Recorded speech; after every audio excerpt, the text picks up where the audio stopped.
When my daughter sent me a text message demanding that I hand over my apartment for the entire weekend because her in-laws were visiting, E was completely stunned.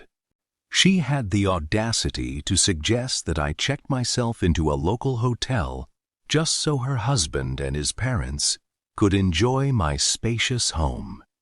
I decided to test her respect for my boundaries and replied that I was out of town, instead of showing any remorse or asking if it was okay. She instantly texted back, saying that it was perfect because she was going to use the spare key she stole from my house weeks ago. What she did not realize was that I had spent the previous afternoon upgrading my security system to a smart deadbolt and installing motion-activated cameras throughout the property. She thought she was about to pull off a seamless takeover of my life, but she was walking straight into a trap that would expose her entitlement to her brand new family in the most humiliating way possible. My name is Arthur, and for 45 years, I worked relentlessly to secure a comfortable life for myself.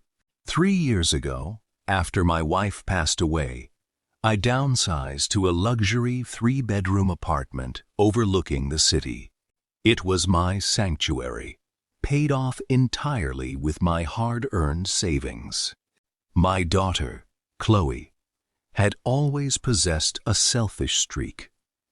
But after marrying into a wealthy and prestigious family 6 months ago, her entitlement skyrocketed. She began treating me like a backup plan, an inconvenience, or a service provider rather than her father.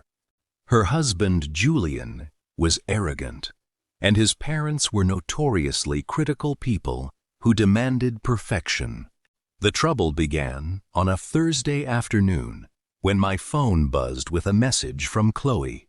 Without even asking how I was doing, her text read, "We need your apartment this weekend. My in-laws are visiting, and our condo is too small. You can stay at a hotel nearby." I stared at the screen in disbelief. She was not asking for a favor. She was issuing an eviction notice for my own property. I decided to respond with a simple 3-word message. I am not home. I wanted to see if she would drop the matter or respect my privacy. Instead, her immediate response sent a chill down my spine. Perfect. I am using your spare key.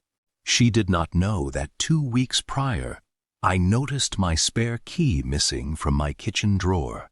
Suspecting she had taken it during her last visit, I called a locksmith and replaced every lock on my front door with a high-tech smart lock system that alerts my phone the moment someone attempts to unlock it.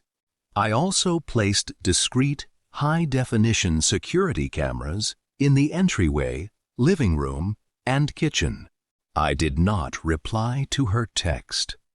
Instead, I grabbed my coat, went to stay at a cozy lake cabin an hour away, and waited for the show to begin. On Saturday afternoon, my phone lit up with a barrage of notifications. The video feed showed Chloe, Julian, and his wealthy parents standing in the hallway outside my apartment door.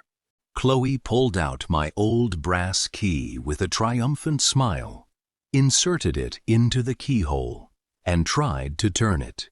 Nothing happened. She tried again, jiggling the handle furiously, while her mother-in-law gave her a skeptical look.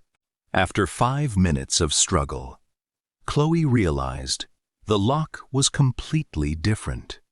Frustrated and desperate to save face, she called me on speakerphone right in front of her in-laws.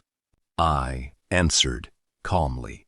Chloe screamed through the phone, "Dad, why is my key not working? What did you do to the door?"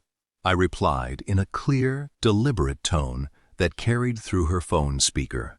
"Chloe, that lock was changed because you stole my spare key without asking. You demanded I leave my own home so you could parade it around as your own.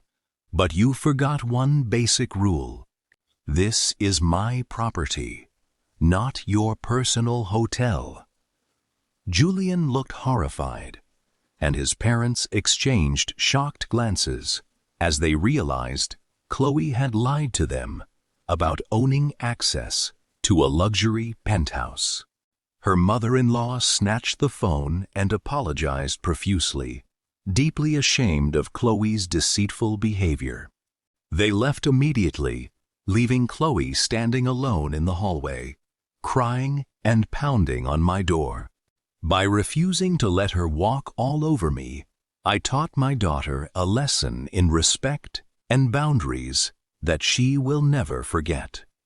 Setting firm boundaries with toxic family members is never easy, especially when it is your own child. But allowing entitlements to go unchecked only destroys relationships in the long run. Chloe learned the hard way that respect cannot be demanded, and my home remains a peaceful sanctuary where boundaries are honored.